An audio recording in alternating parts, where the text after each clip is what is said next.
રામ રામ ખેડૂત મિત્રો, ખેડૂતોની ચેનલ સૌરાષ્ટ્ર માર્કેટમાં તમારું હાર્દિક સ્વાગત છે।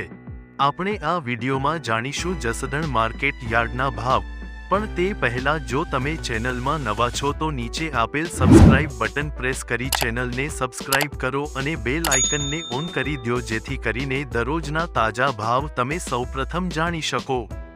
તો આજના ભાવ આ પ્રમાણે રહ્યા હતા।